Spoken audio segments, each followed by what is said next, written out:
Ba-da-ba-ba, ba-da-ba-ba. All right.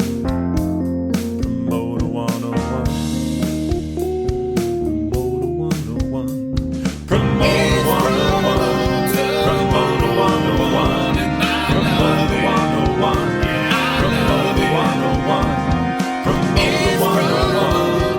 101. Promoter 101. Promoter 101.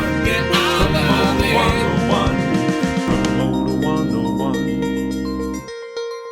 This is Dan Weiner from Paradigm on Promoter 101. It's the Promoter 101 podcast. I'm Dan Steinberg. Emporium presents and hanging out with Lyte's Aunt Taylor, filling in for Works Entertainment's W. Luke Pierce, who's on assignment. We have a very special quarantine sessions today with Paradigm's Aaron Pinkus. I know a lot of you have been waiting for this one, and I can promise it was worth the wait. Pinkus does not hold back.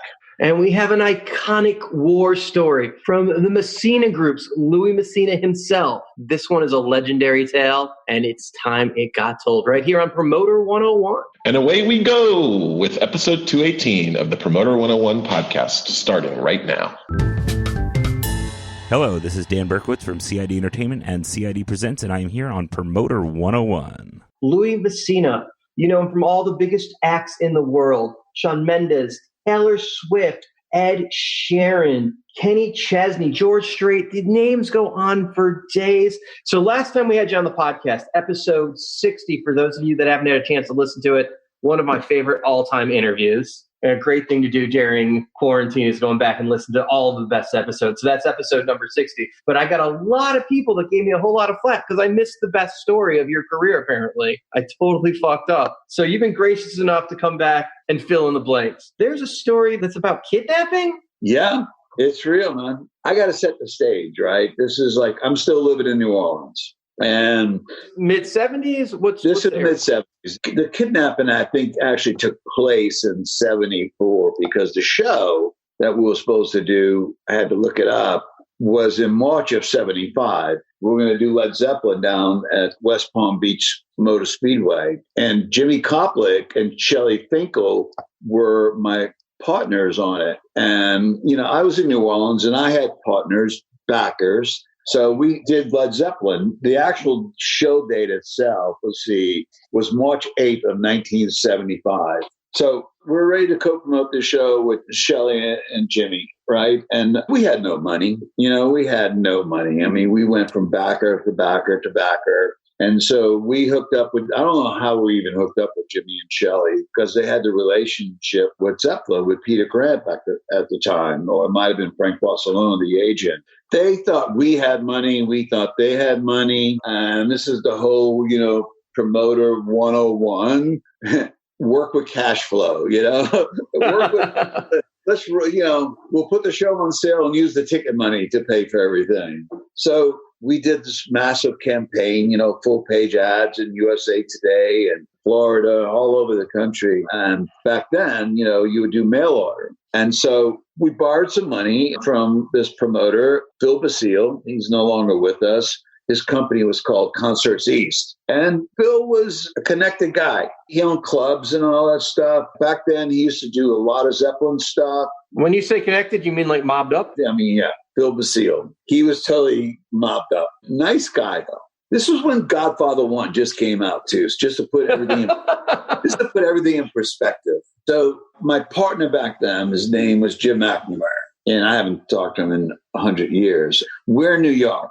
We go, first of all, I got to back up. We go on sale, mail order only, right? And we're literally living at the Holiday Inn in West Palm Beach. Not a bad place to be, living like rock stars. There was a ton of us working on this show. You know, we go on sale, and it's the first day waiting for all the mail to come. It was a Monday. So big weekend, you know, on sale. And then we have this huge table, man, this banquet table. And we have probably 20 people around this table ready to go through all the mail and start collecting all the checks. There might have been 100 pieces of mail, okay? Maybe 100 pieces of mail, meaning ticket orders. So we say, okay, today's Monday. So maybe tomorrow. You guys were expecting way more than 100 pieces of mail to come in that first day, right? Oh, like I said, we had 20 people sitting around the table. We were expecting like Santa Claus bags, like at the post office where, they were just going to have trucks bringing in mail. We thought we'd sell 50,000 tickets immediately. And we're talking about hundreds. And I'm not exaggerating. So a few days go by, 5 days go by. I bet you we didn't have 2,000 pieces of mail. So Jim and I go to New York. I get the hotel we're staying at. And this is around 11 o'clock at night. And all of a sudden, I'm just watching TV on the floor. Jim's in the other room. We hear this bang on the door. We know you're in there. Let us in. I go, oh, okay. So Phil sent his guys. One guy's name was Chubby. And the other guy was Larry. Larry was the business guy. And Chubby was the muscle. So he says, come on, Phil wants to see you. I go, what are you talking about? Phil wants to see us. And I go, where is he? And he goes, he's in West Palm. And they go, y'all stay right here. Chubby kept an eye on Jim and I. And Larry went and packed our bags. And this is when Eastern Airlines was still flying. Well, the whole front of the plane was full of mail. We're thinking, hey, maybe that's all our mail orders. So we sat on the last two rows in the back of the plane. I next to the window, Chubby sat next to me, Larry sat next to Jim on the aisle, and Jim sat next to the window. And Jim was really a smart guy, silver-tongued devil. He's the type of guy you have a meeting with and would just sit there and nod your head and just go, yeah, of course, absolutely. And when the meeting was over, you were like, what did we talk about? What did we agree to? So they throw us in their car. Not throw us. We get in their car, and it's snowing. And we're flying to the highway. Flying to the airport. And it's snowing. And like I said, Godfather 1 just came out.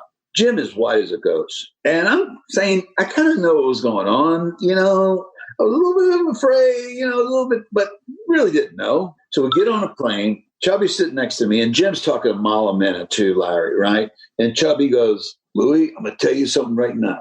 If he doesn't stop talking, I'm going to kill him on a plane. He goes, I mean it. I'm going to kill him on a plane. And so we land to West Palm Beach. And then we go to Phil's condo. And Phil, hey, Louis, Jim, what's going on? What's going on? And finally goes, where's my money?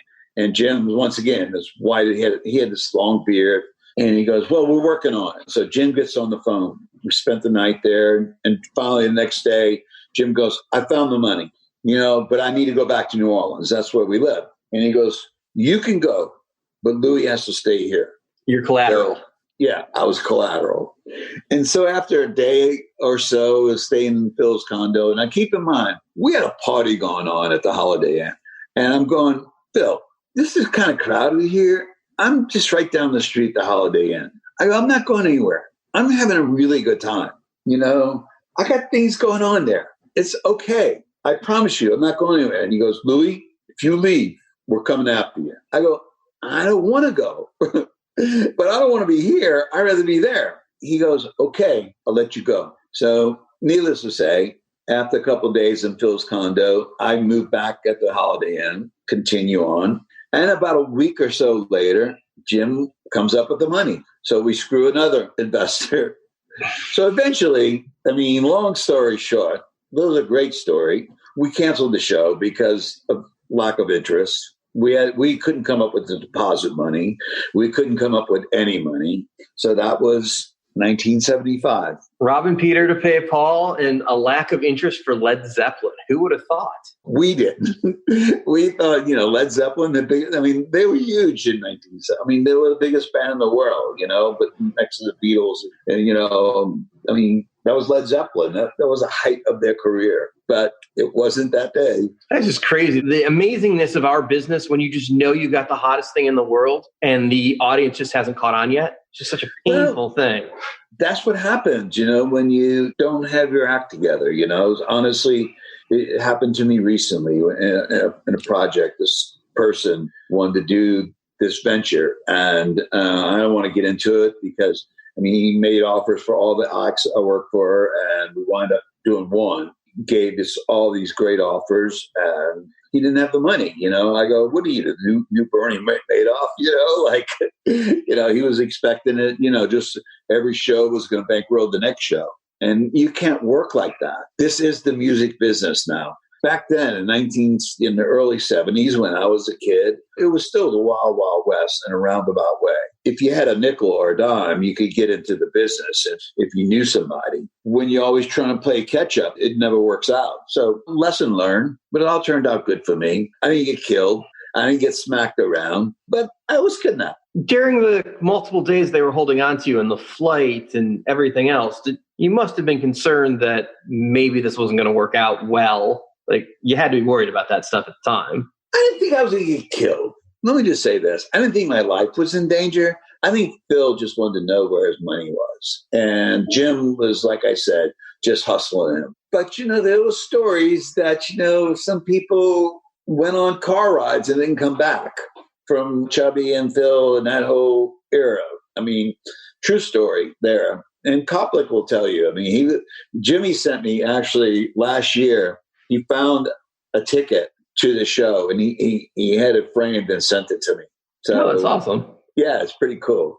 It's in my office, but our office is closed, and so I didn't feel like go and get it. That's so cool. I can't thank you enough for making time and telling us the kidnap story, which is apparently everyone knew it existed, and I was the one that fucked up by not asking. So thanks for giving me a moment. It gave me a chance to come back with you, man. I love it. I got to double dip on your show. So how cool is that? It's great and perfect timing for sure. Thank you so much for making time, Louis. All right, man. Take care. Be safe. Love, love, love Louis. If you missed his full interview on episode 60, I highly recommend you go back and check that one out. It is a doozy. Hello, this is Danny Rogers. My company is called Lunatic Entertainment, calling in from Sydney for Promoter 101. Tweets of the week. It would not be Promoter 101 without the tweets of Mr. Dan Steinberg. Is it ever the right thing to do to tell someone you don't like them? Just asking for a friend, I think. The value of charisma cannot be overlooked. I've been on some pretty dry Zoom calls as of late. I can vouch for that. When your friends have officially lost all sense of reality. Sure, I get that you're looking for veils in early September, but it seems unlikely to play. I gotta get on Twitter. I wear slippers now. I believe that officially makes me dignified. Maybe not. A good piece of carrot cake can change your whole day. Fact. That'll do it for Tweets of the Week. You can follow Dan at The Jew on Twitter. This is Dan Smalls from DSP Shows, and you're on Promoter 101. In our feature session this week, we feature a very special quarantine sessions with Paradigm's Aaron Pinkus. Aaron Pinkus has been one of the agents that's always involved with some of the hottest bands in the business and has been for the last 20 years. Whether it's Umphrey's McGee, Dispatch, Devil Makes Three, Beats Antique, Flogging Molly, the list just goes on for days of the acts that you're involved with, and they're always cool and they've always got something special. You really seem to have something for live bands. The bands you represent just always bring it live. Is that what you look for first when looking to sign an act, Aaron? Well, I think that a lot of times you may not have even got an opportunity to see a band live, right? I'll give you an example that's a little more current. Tosh Sultana, phenomenal Australian artist, had never seen Tosh play live. Had seen her play, like a lot of people had on YouTube, in her parents' living room, but did not get to see Tosh play until her second show in the United States at the Mercury in New York. Another example of that, caught a little snippet of Jack Harlow at South by Southwest a few years back. With younger artists, you see the show kind of evolving very rapidly until they kind of find their comfort zone. The main thing for me is that the artists have to have songs that I really like, something that produces an emotional response in me that I want to listen to again. Magic City Hippies was one of those bands. I listened to them for a long time. They have a track, Fanfare, which is on the Hippie Castle EP, which now that's several years old. But just the change in tempo and the transition in the song, I was hooked and had to hear more of it. So I think with most things, it always starts with the music. I think you can, as an artist, and I'm saying this with not a single creative bone in my body, my observations have been, if you can write authentic songs that are true to your experience, that people feel something about, you can get better as a live artist.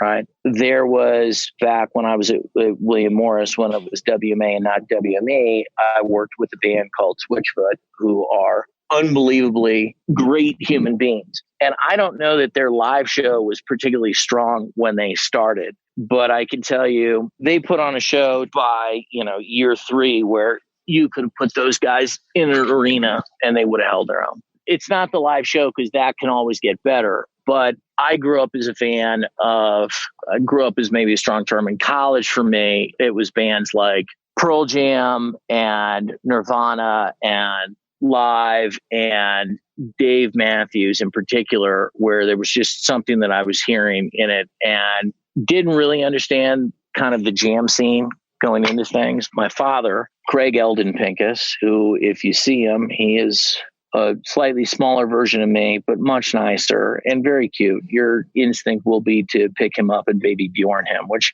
I would encourage you not to do because he gets embarrassed by that sort of thing. But my dad would always produce great concert tickets. I never understood how he did it. And it was because he was the attorney for 2 guys, Dave Lucas and Steve Sebesma, who were Sunshine Promotions in Indianapolis. I started really paying attention to concerts in the early to mid 90s. And the first time that I saw Dave Matthews, which was at the Embassy Theater in Fort Wayne, Indiana, in March of 1995, I was hooked. Didn't really understand, the set list changing every show, but that quickly became something that I started to think was pretty cool. Not necessary, but pretty cool that everybody got a different show every night. Let's go back to Indiana for a second. You started as a runner at Deer Creek Amphitheater. Was that from your father's relationship with Sunshine? My dad, I had been in the Jewish summer camp community for Reform Judaism starting in 1982. And in 1994, that had kind of run its course. And I was starting to think, I'm going to graduate here in a little bit. I ought to start to figure out something other than playing tennis for most of the summer. And my dad said to me, I know a guy may be looking for a job. It was a gentleman by the name of Steve Girardi in Indianapolis, who, along with Mark Elfenbaum, were the 2 primary production managers at Deer Creek Amphitheater. And I met Steve backstage at a Sarah McLachlan show in March of 1995 at the Murat Theater in Indianapolis. And he asked me a couple of questions, basically just to, try and determine if I was a semi-responsible kid. But yeah, I think that was largely as a favor to my dad. What's a teenage Aaron Pinkus like? Were you a serious kid or?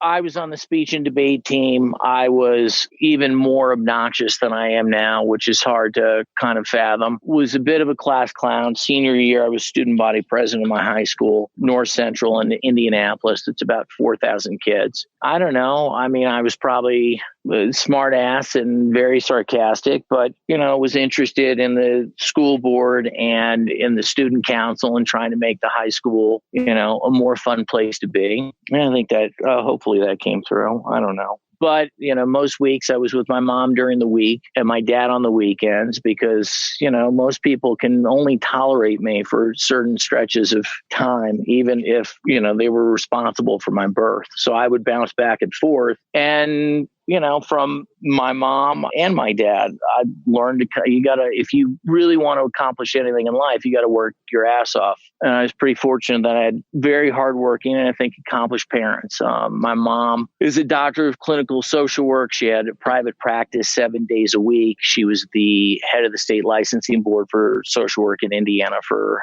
I think, 11 years. I'm probably going to get that wrong. And she was the faculty advisor to the psychiatry residents at Indiana University Medical School.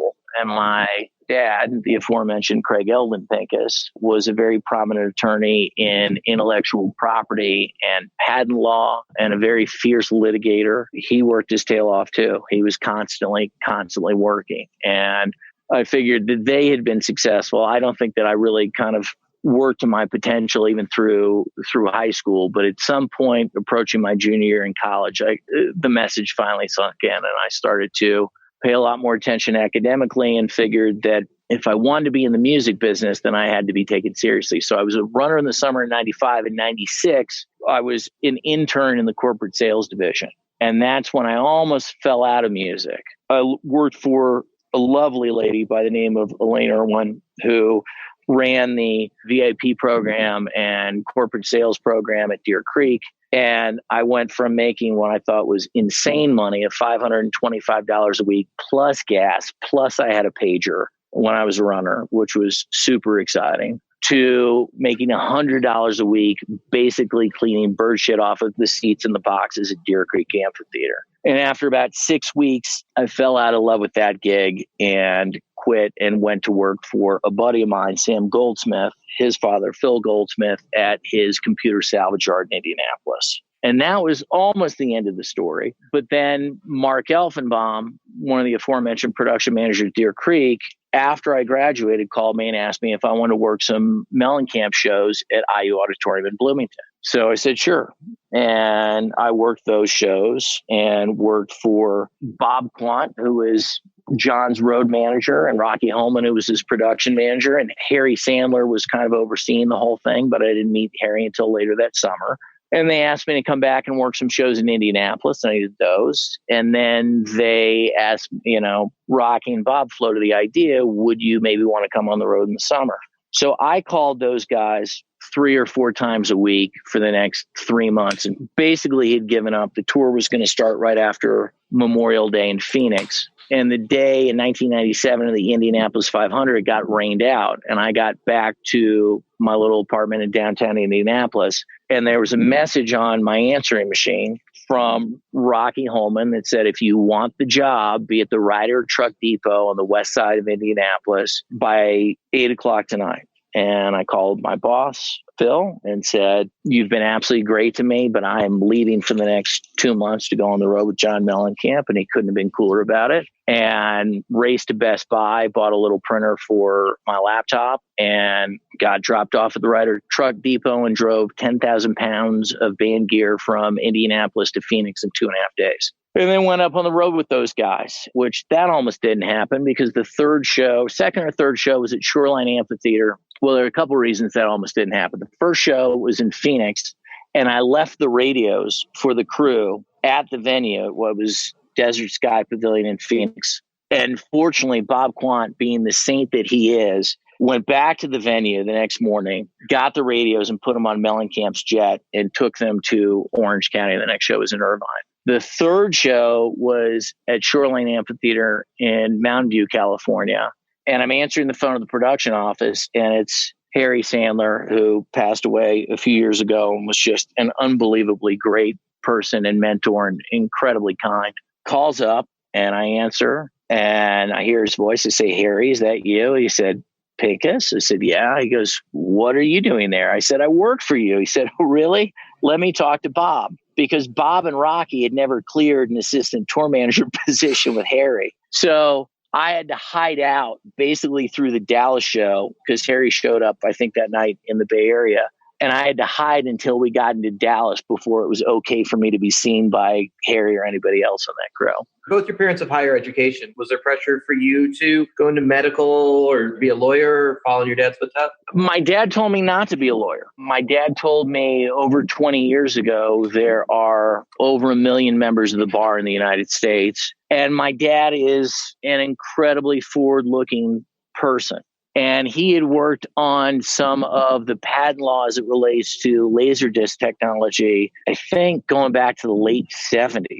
So the aforementioned Craig Eldon Pinkus, when I was trying to figure out what I was going to do in the music business, said, I think, because I said, I want to move out to LA. And there's a whole section in there where I worked for John Mellencamp directly and lived with the family for a few months in South Carolina and Indiana. And I didn't really know what I wanted to do. How long were you with Mellencamp? I was a gopher and a Manny for the Mellencamps for about 3 months, 2 months in Hilton Head, South Carolina, and then about a month, maybe a month and a half in Bloomington at John's house there. And John was actually the one that kind of suggested being an agent because I'd finished kind of my chores, doing the dishes and stuff. The kids had been, Elaine had already put them to bed. There was nothing to do in the house. And I was a pretty heavy smoker back then, as John was. And we were sitting down on the porch of his house in Bloomington. And he said, well, you can't be a gopher forever. So what do you think you want to do with the rest of your life? And I said, well, I think I want to go out to LA and work at a record label, because that always seemed like, a very cool job. You basically, on a cell phone all day and then in a studio at night, live music. And that seemed like a pretty cool gig if you could get it. And John looked at me and said, yeah, I don't really think that that's your ticket. This is verbatim. You're really annoying, Pinkus. I think you may actually have a shot as an agent, because I find most agents in the business are pretty annoying. Maybe you ought to look into that. And I called my dad and I said, I don't know. I really thought record labels were the place to be at. And my dad, having worked on Laserdisc technology, IP as it related to that stuff, saw over 20 years ago the coming digitization of music and said, John's got a point. The agency business isn't a sexy business, but it's going to be very hard to replace the live experience, actually going to a show, no matter how good the technology gets. So your dad was a next level thinker, huh? He was way ahead of the swing on that. Oh, yeah. I mean, again, this conversation is in September of 1997. So he was peering a couple of decades ahead. Not even a couple of decades. I mean, Napster was earlier than that. But yeah, he was peering down the road a little bit. And so I went out to LA. I worked for kind of a peripheral company attached to John's management company for a little bit. And I had applied at William Morris, and I had the Sunshine Promotions guys in Indianapolis make a couple of calls. I listed John as my top reference. I thought that would get some attention, but didn't hear anything back for a few months. I went in for one interview and just didn't hear anything. So I wound up getting a gig at Buena Vista Distribution. Disney had just bought Miramax, or at least was running the distribution for Miramax. So basically what I was doing was checking the box office reports for Disney and Miramax films to make sure that the numbers added up. And every once in a while there would be an anomaly or something would be off. So in that way, it was kind of like doing a settlement sheet for a gig. And after I was doing that and had, not a great paying gig, but nice people that I was working with there, I got a call and I went back in for 3 more interviews at William Morris. And when I got back into the WMA office on El Camino, Benjamin Scales, who's been the head of HR for the music division forever, met me at the elevator. And I think Keith Sarkeesian is the first person that I met in that round of interviews. And as Benjamin's walking me back to Keith's office, he said, we liked your resume, but I kind of thought because you didn't list a company name next to your top reference on your resume, that was maybe not as professional as we're looking for. I don't remember which version of my resume it was. And I said, well, do you have it right there? Can I see it? He said, here you go. And it's John Mellencamp is who I've listed as my reference. And Benjamin had no idea who that was. So I'm like, okay, he's a client here at the agency. And John was there, although he was with John Marks, who's an absolutely phenomenal Titanic agent who I can't even begin to tell you how much I learned from him. Just an unbelievably large figure in the music business. But eventually went back to Rob Lyte, who had been his agent for forever at CAA. Walked in, had the interview with Keith, and then interviewed with John and interviewed with Peter Grosslight. About a week later, they called and said, do you want to work twice as hard for half as much money? And I said, great, I would love to. And that's when I started in the training program at William Morris. So that's the thing. Getting into the training program at a major agency is next to impossible. And learning from the ground up, you don't make shit, but you learn the business. What was that like for you, that process? You start out, at the time, I made $300 gross a week. If you stay on a desk for 6 months, and I got really fortunate because the spot opened up on Jim Halgin's desk. Jim's been out of the business for a while. He's been in the financial sector for the last 20 plus years. But, you make, if you last for a certain time and you get, decent reviews, that number goes up to almost a subsistence level wage. When I got there, Mark Geiger had left years earlier. Don Mueller had left maybe a year earlier than that.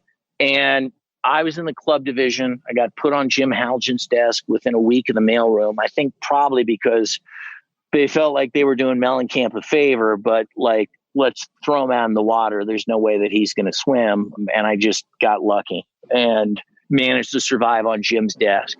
Jim was a great teacher. not that he had amazing clients. He booked Kim Fox and PJ Olson and Fu Manchu, encouraged Marlene Tushy to go over at ILMC and talk to the managers of Air. And for the one tour that they did in 98 or 99, he was the U.S. agent. But Jim was hyper organized, hyper attentive to detail, and hyper communicative. If anything changed, right, with a show, Jim immediately made sure that everybody knew about it. As the promoter, the agent calls and says, we've got to postpone this date or reschedule this date, and you find a spot at the same venue and it lines up and you move and you're like, great. But then you've got to let the ticketing people know and the marketing people know, and you've got to coordinate the announcement. Like, Jim was very much at the forefront of making sure that everybody knew what was going on. And from there, I wound up working for Ethan Rose, who's been out of the agency business for a while. Alex Cruz also been out for a while. Ron Opaleski, who is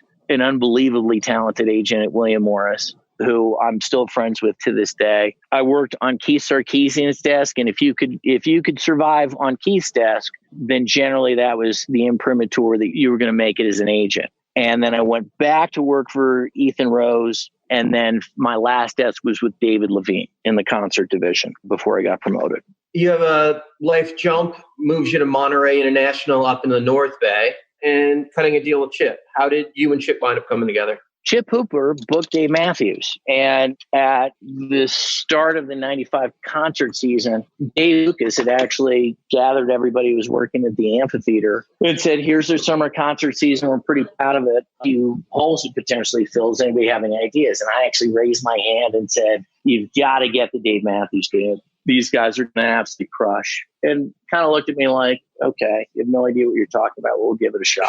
Not we'll give it a shot, but we'll ask maybe one or two people. And they wound up booking Dave. I was at the show. It did 19,000 people the first year at Deer Creek, which those, I think Dave came to me after the show and said, we thought this was going to do about 5,000. When you say Dave came to you after the show, you mean Lucas, right? I mean, Dave Lucas. Yes. Dave Matthews at that point and to this day has not sought me out to have any sort of conversation, although I've met him a couple of times and it's been incredibly gracious. But so when I got to WMA, started really paying attention to who people were, looked at the Polestar yearbook, tried to, understand where everybody was, who they were booking. When I saw that Chip Hooper was the agent for Dave Matthews, I'm like, this has got to be one of the coolest guys ever. So I'm booking, get promoted to agent, start developing a roster. G Love and Special Sauce, Slightly Stupid, Switchfoot, Howie Day are all getting support offers from Dave Matthews Band in different cities. And so Chip calls me up. I'm some, punk at WMA. He's like, I hate to have to make this phone call. I'm sending you the offer. You have 24 hours to confirm. And I would start saying, well, what about, Favored Nations merch? And is there a bonus? And part of him was, I'm sure, super annoyed, but I think part of him got a kick out of it that I was like asking, an amphitheater band on a support slot for like extras. And every time he sent me an offer, it got confirmed that day or within 24 hours. And so he and I started to develop a rapport. He would talk to me about his kids, I'm the oldest of 6 kids. He would talk to me about Max and Val, his 2 kids. And then he came down to LA in 2004, May 2005, when the Ashes and Snow exhibit, photography exhibit and video exhibit played out in Santa Monica. And I went to the exhibit with him. It didn't start out in LA. It started somewhere else. I had seen the photography and the video and ordered Chip like the DVD for it and the catalog for the exhibit. And he thought that was cool. So we went to see it when it came down to LA. It just had a good vibe. And at Monterey, it didn't matter if the industry thought the bands were cool, right? It mattered that the agents thought the bands were cool and loved them and that the bands were good artists, right? And went out and worked and developed a relationship with their audience. And that vibe, I think, was a lot more in line with my thinking, was more aligned with Monterey than it was with William Morris at the time, which Mark Geiger got there in 2003. And Mark was hell-bent for leather and obviously enormously successful, making William Morris the hot shop, selling the sexiest. And we want, the hottest artists, particularly in the indie space. And so I had good bands that were making, pretty good money for fairly early in my career, but they weren't necessarily bands that had big optics. So when the opportunity came to go work for Chip, I absolutely jumped at it. Who was the first band you signed? Who was like your very first client? The first band that I signed, I was assigned a couple by William Morris, but the first band that I signed was actually Leftover Salmon. Oh, really? Was Johnny Joy the manager at that point? John Joy was the manager. I don't even know how we crossed paths, but I met the guys. I have had an affinity for bluegrass and anything stringed and acoustic for a long time. And they were an established band, and they were leaving their agent and said, you seem like a young guy that's going to work. And I didn't have a lot of other bands to take up space on the roster. So they said, okay, we're coming to you. And in the first 9 months that I booked Yonder, I booked 115 shows. And I think they played Portland, Oregon 4 times. I was just, John and I were talking about it. I'm like, I feel like we're doing too much on this stuff and we ought to take a step back. But those guys were determined to press forward. So I had just signed with John Marks, a band called Switchfoot, who was starting to get a little bit of attention at radio. Plus big Christian side too, right? That's where they came out. It was the Christian circuit and the Christian festival scene. I started working on those guys, and all of a sudden, Meant to Live as a single blows up. They wind up going triple platinum on their first record with Sony, and started, really kind of paying attention to that. And then Keith Sarkeesian, I had been really paying attention to G Love and Special Sauce. And when they left their previous manager and signed with Jason Brown, as a trainee, I had called and said, hey, I don't know if you're making wholesale changes, but I think the band is fantastic. And there was a conversation. They were with an agent, Bob Lawton. Bob was at ICM. I think Twin Towers was the company he was at. But I was a massive G-Love fan. I didn't think about anything else. I gave the lead to Keith Sarkeesian, who met them in New York and absolutely crushed the meeting. And they came over as a band. And so Keith then started including me on G Love. I took over more of the day-to-day booking. Slightly Stupid started to do some business on the West Coast, and then I signed Howie Day. Howie looked like he had an unlimited ceiling. That's not how it would shake out, but at the time, that was a big signing because every agency was going after him. And it was an incredibly important signing because Sean Radley, Howie's manager, is the person who really got me to start thinking about deals in a very different way.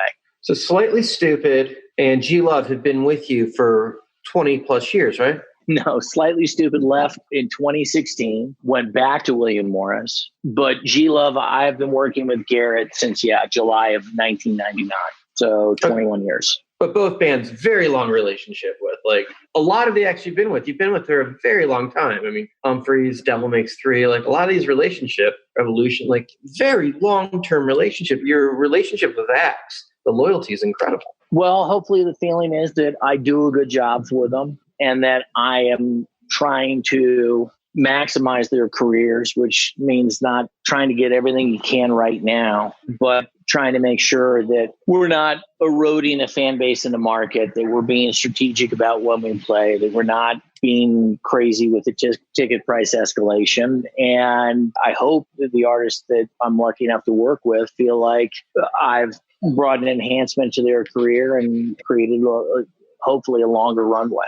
Let's talk about the deal. You have a deal that puts the risk on the artist. If you sell the tickets, the artist wins. It's a risk-reward thing. But you put very little burden on the promoter. They can't get paid unless they do their job. But your deal definitely incentivizes sold-out shows, and it seems to work in the long run for you. You build acts and you sell rooms out. But can you explain the deal? Because it's different than the average door deal. It's a little more intense. Well, yeah, I guess. I don't know how deep down into the minutia I'm going to drill, but the premise is pretty simple. You try not to overbook, right? Most door deals, if you sell 50 to 60% of the tickets, in a given venue, assuming you get a reasonable percentage of the gross, selling 50 or 60% of the tickets will then be better than a promoter profit or a versus deal, a net deal, right? So my thinking has always been, well, if we can't do D- to failing business, then we're probably overbooked. So once I've figured out that this seems like a room that we have the potential to sell out, over the years, you figure out what percentage you can get at a certain ticket price. And a lot of the deals are staggered progressives where if you sell X number of tickets, which equates to 80% of the gross, then the percentage increases. And it's not that all of the risk is on the band. The band starts, they don't have a guarantee, but they start making money almost immediately in the deal. And the other important piece is that the promoter starts applying money to their expenses much earlier in the deal than they would with a guarantee. The thought process is if you're working with the A promoter and you're working with the A venue, right? If you do the business, you'll make more money than another artist at the same ticket price because it's a pretty simple equation, risk versus reward in our business. If the artist is taking more risk, then they should be getting more reward if I'm doing my job, right? So the flip side of that is that if the artist doesn't do the business, right, if you miscalculate, then the promoter, again, the A promoter, the A venue in the market, the promoter that you feel works best with that particular genre is not hurt nearly as bad as they would in a conventional deal. So the thinking is that if the promoter realizes the artist and the agent have skin in the game and are going to treat them as a partner, and as much as I've screamed in my career, it's sometimes difficult to comprehend me taking a partnership approach, but we don't hurt the promoter as badly as they would in a normal deal, then they may think, oh, wait a second. They had skin in the game. They were our partners on the show. We could have lost a lot more money. I'm going to be there the next time they come back because they place faith in me and I place faith in them. And let's figure out how to make this work. And that sounds like a lot of pablum, but it really is true. I don't just work with Live Nation or AEG. I work with a lot of independents, and losing a few $1,000s on a club show means something. Right? That means something. So if I'm calculating correctly, the artist can make the most money, but also reduce the chance that the promoter loses anything on a show. That seems like a good deal for everybody. So you're investing in the relationship. Yeah. As the business has grown, a lot of these people, C3 was an independent, is now with Live Nation, but is one of the more consequential festival promoters on the planet. I know the way we structure our deals certainly counted for them. And when you have no guarantee, it's usually pretty hard, though it has happened for a promoter to ask for a reduction, right? So you avoid a lot of that unpleasantness. There's only so much money in the market. You can try and get it all now, or you can try and get it over time as an annuity. I probably would not do very well in the corporate sphere where the emphasis is on quarterly earnings, right? I'm thinking in terms of years and decades and not quarters. So I don't know if that's a handicap or not. Do you consider yourself a spiritual person? I don't know the answer to that. I guess yes, because I understand that I am deeply flawed and that I would like to continue to get better as a person. I don't scream as much as I used to. I don't put myself in a state of cardiac arrhythmia or others in the state of myocardial infarction to the degree that I used to. And that's good, but it's not enough. And I've also tried to, one of the agents that impressed and still impresses me more than almost anyone was Marlene Tushy when she was at WMA. She had an open door policy with trainees and assistants. If you had a question, you wanted to talk to Marlene, the door was always open. And she may be on a call, but when she finished that call, she'd turn to you and say, okay, what's up? So I've tried to be as helpful as I can to younger people that are coming up the ranks to explain deal architecture, at least as I see it, and routing philosophy and market spacing and that kind of stuff. So I'm trying to be better, but I still have a long way to go. But you're one of the more talked about agents in the business. Why do you believe that is? Well, it's probably not for great reasons. I haven't done much to discourage a reputation as sort of a crazy person. I think I'm actually pretty rational and usually pragmatic. The word that gets heard most often is fair. And I push people, usually on the back end of deals. But I think if I get talked about, it's maybe because I do things differently and am willing to take on more risk. It's calculated risk, but a lot of the conversations I've heard about confirming shows usually ended in lower the ticket price, raise the guarantee. That's never struck me as agenting. That's always struck me as booking.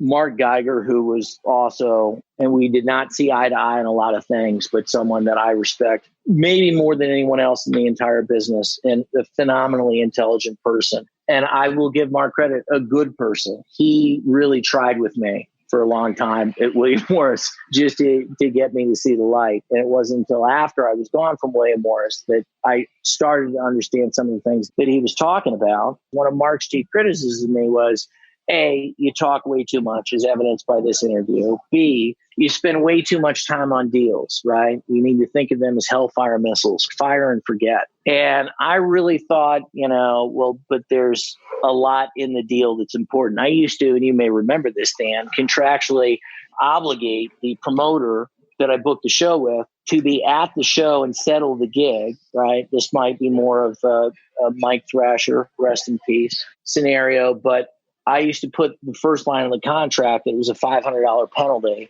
if the promoter did not settle the show, because I wanted the promoters to go and see the band and see what I was seeing, right? And hopefully get more on board. I remember having to call and argue with you one night that we had 3 of your shows in 3 different towns and only 2 of us, and we needed you to waive that. And that was actually a conversation that took more than 2 minutes. Yeah, most conversations with me do. I think I'd read in an article in the journal Science talking about some promising developments in teleportation technology and thought maybe you guys as angel investors had access to that sort of thing. Who knows? Or I hadn't had, my normal 12 Mountain Dews that day or, 2 packs of Parliament Lights and decided that I need to take that out on someone. So that sounds about right. Angel investing is a joke. We could barely afford the Jack Daniels that we were buying that night after the show. We were robbing Peter to pay Paul at that time. Well, as long as I was neither Peter nor Paul in that scenario, I guess that's okay. Although it's something you have to square with, whatever higher power you answer to. At the end of the night, everybody got paid. We're here. We're still here, and everybody's I didn't have to make too many calls to post settlement with you guys. So you got an ear for talent. What is it you look for in a client?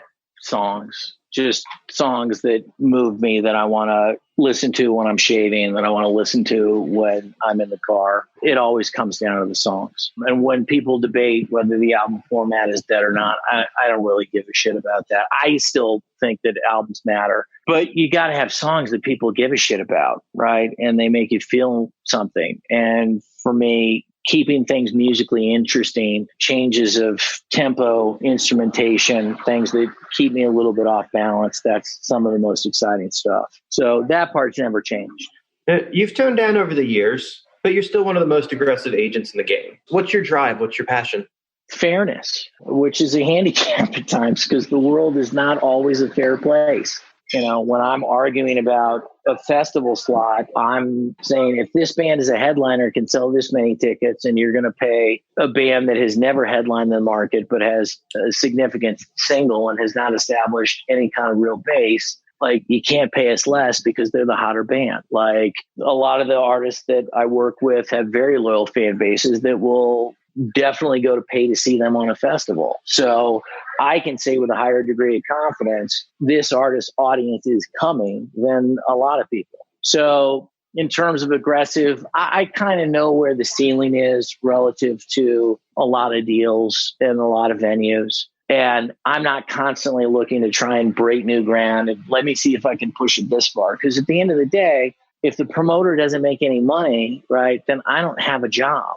And although I've toned down tonally, vocally, I don't have a lot of upper body strength or any other useful skills. So the prospect of being a ditch digger, or in my case, a very, very tiny ditch digger, doesn't hold a lot of appeal for me. I recognized a long time ago, again, giving all credit to Sean Radley, who was Howie Day's manager, and if you kill a promoter, you kill yourself, right? So as much as it may seem like partnership, and maybe even a little bit of altruism, it's really self-preservation, right? I would like to continue to have a job, right? To not not necessarily putting a promoter out of business, but affecting their bonus or, affecting their quality of life. That's not good for anybody, right? This is a tough racket. The margins are incredibly small. I need you as a promoter to make money. If I'm aggressive, I'm just trying to maintain that philosophy. And again, going back to fairness, if I'm going to share in the risk with you, I'm expecting not to get treated like somebody working in an assembly line of the guarantee is X, right? And whatever you need to do to make that number work, and subtracting, X number of dollars from it because I have to, make the deal look better. I'm not doing that stuff. I'm representing artists who are informed of exactly what level risk in these shows pose, who are earning their money, right?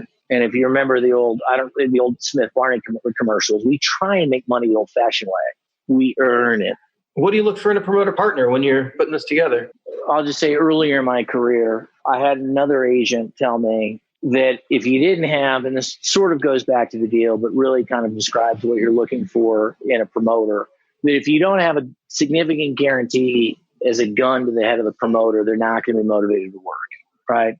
That always struck me as a really unintelligent thing and a counterintuitive thing. So I want to work with a promoter who appreciates the fact that I am not trying to murder them on the deal, right? I'm trying to keep their risk as low as possible. And if we do the business, which in some ways a promoter could say, well, you're punishing us because if we really do the job, right, then we should be making more too. And my counter to that is philosophically, the artist has to make at least half of the money, right? Because otherwise there's no point in doing the show.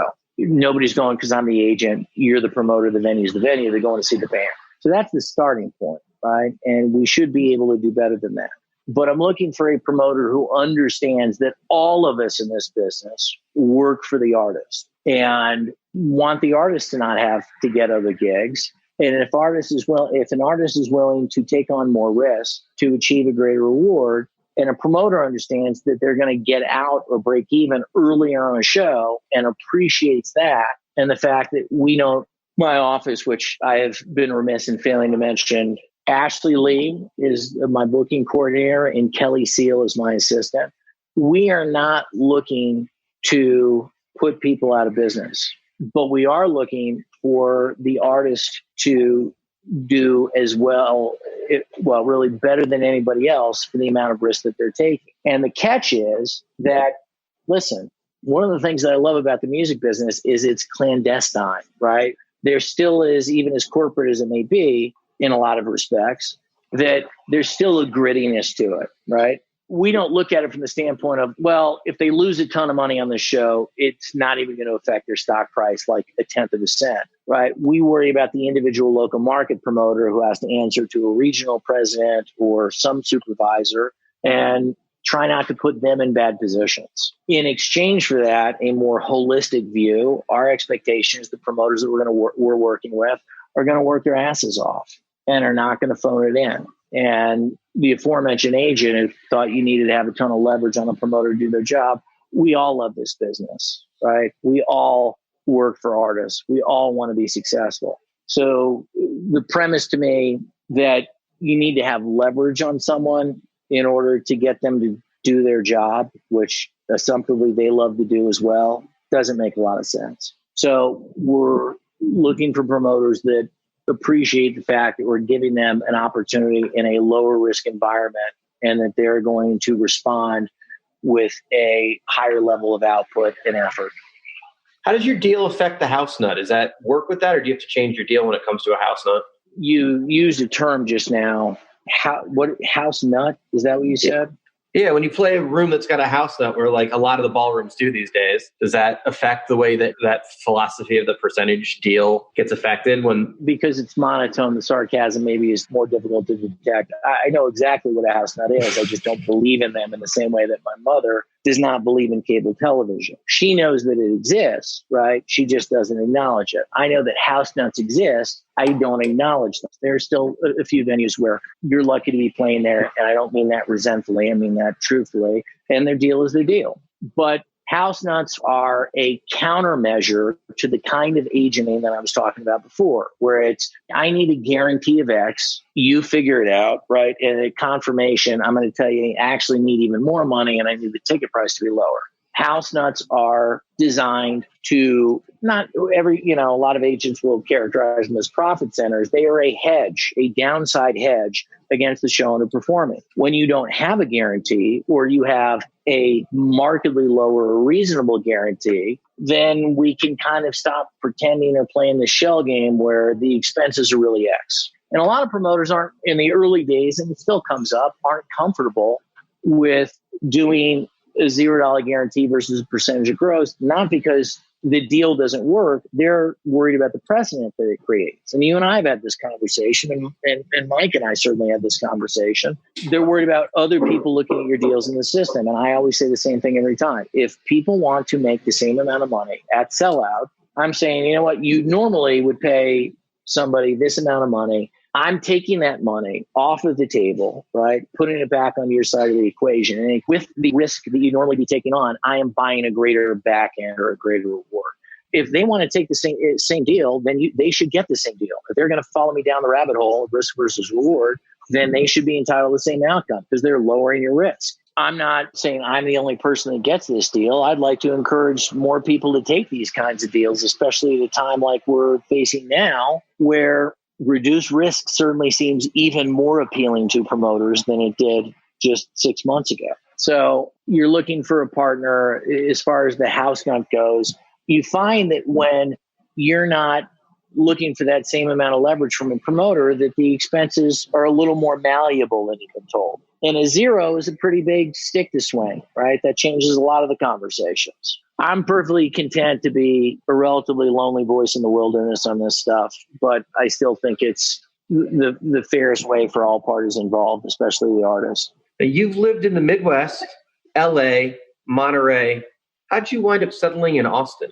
Austin reminded me the most of Indianapolis, where I grew up, but I never wanted to go through another winter in Indianapolis. And Austin has a thriving local live music scene. Very cool, young, and health-focused city. I've certainly gotten into much better shape with the biking and the walking and the stuff that's available, the running trails that are available there. And it's a forward-looking city. There's just a lot of stuff going on there.